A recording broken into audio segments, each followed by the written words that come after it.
அலைக்கும். என் பெயர் மின்ஹா ஷாக்கிரா. நான் டைம் பள்ளியில் 2ஆம் வகுப்பு படிக்கிறேன். இன்று நாம் பார்க்க இருக்கக்கூடிய தலைப்பானது பெற்றோர்கள். மாதா பிதா குரு என்ன சான்றோர்கள்.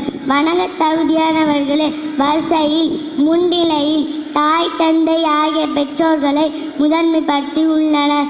இதன் மூலம் நாம் வாழும் உலகில் ஒவ்வொரு மனிதனுக்கும் பெற்றோர்கள் எவ்வளவு முக்கியமானவர்கள் என்பதை உணர்ந்து கொள்ள முடியும். அல்லாஹ் தனது திருமறையான அல் குர்ஆனிலே தாய் தந்தையர்களின் முக்கியத்துவத்தை பற்றி தெளிவாக சில வசனங்களில் கூறியிருப்பதாவது: நபியே, உமது இறைவனை தவிர மற்றவர் யாரும் வணங்கக்கூடாது என்றும் கற்றளைத்துப்படுவதன் தாய் தந்தைக்கு நன்றி செலுத்தும்படியாகவும் கற்றளைச்சுகிறான். மற்றொரு வசனத்தில் கூறியிருப்பதாவது: தனது தாய் தந்தைக்கு நன்றி செலுத்தும்படி மனிதனுக்கு நாம் நல்லுபதேசம் செய்தோம். அவனுடைய தாய் துன்பத்தின் மேல் துன்பத்தை அனுபவித்து கர்ப்பத்தில் சுமந்து கொண்டிருந்தார். பிறந்த பிறகும் 2 ஆண்டுகளுக்கு பின்னரே அவனுக்கு பால் மறக்கடித்தார்.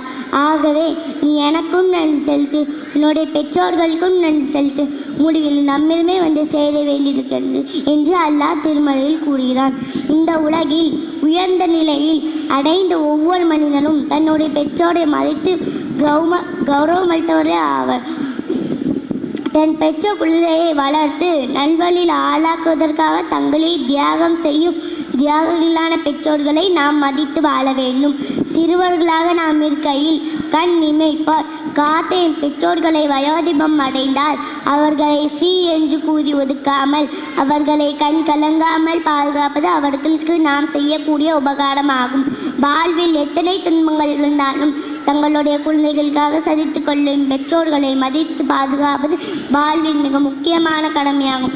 இந்த கடமையை முழுமையாக செய்வதற்கு எல்லாம் அல்லாஹ் நமக்கு உதவி செய்வானாக. ஆமீன். அஸ்ஸலாமு அலைக்கும் வரஹ்மத்துல்லாஹி வபரகாத்துஹு.